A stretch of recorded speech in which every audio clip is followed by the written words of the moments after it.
लेकिन माँ जी इतनी गर्मी में चूल्हे पर दाल बाटी चूरमा कैसे बनाऊंगी?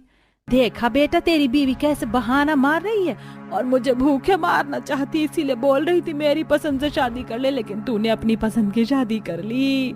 ये सुनते ही राहुल तनीषा को एक करारा थप्पड़ मारता है और उसका सर दीवार में लगता है, जिससे माथे से भी खून निकलने लगता है।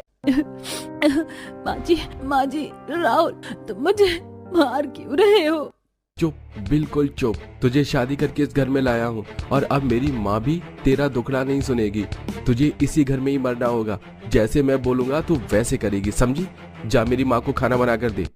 तनीषा रोते हुए धूप में भरे आंगन में ईंट रखकर मिट्टी का चूल्हा बनाती है और उस पर खाना भी बनाती है। तभी लकड़ी से उसका हाथ जल जाता है। मेरा हाथ!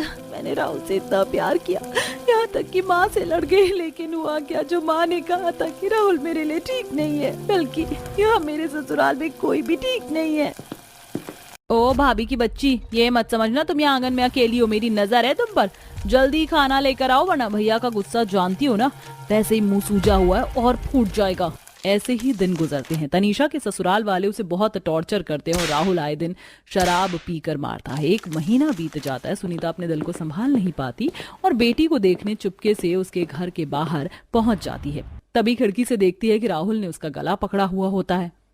क्या बोला तूने कि मैं बदल गया हूँ? हाँ, मैं बदल गया हूँ। तुझे क्या लगा था कुत्ते की तरह जिंदगी भर तेरे पीछे रहूंगा? पीऊंगा, दिन रात पीऊंगा, दिन रात तुझे मारूंगा। बहुत बढ़िया बेटा, औरतों को ऐसे ही काबू में रखना चाहिए। माँ जी, पापा जी, मुझे बचा लीजिए। राहुल मुझे छोड़ दो, बहुत दर्द हो रहा है। हे भगवान, इन्होंने मेरी बच्ची का क्या हाल कर दिया है। सुनीता खुद को रोक नहीं पाती और राहुल को चांटा मारकर अपनी बेटी को उसके चंगुल से छुड़ाती है। और जैसे ही घर वाले सुनीता को हाथ लगाने वाले होते हैं, तभी चाकू उठाकर सुनीता कहती है, ये दूर दूर रहो मुझसे और मेरी बेटी से। तुम्हें क्या लगा था कि सच में मैंने अपनी बेटी से मुंह मोड़ लिया है और मैं उसे देखूंगी भी नहीं? क्या हाल कर दिया है तुमने मेरी बेटी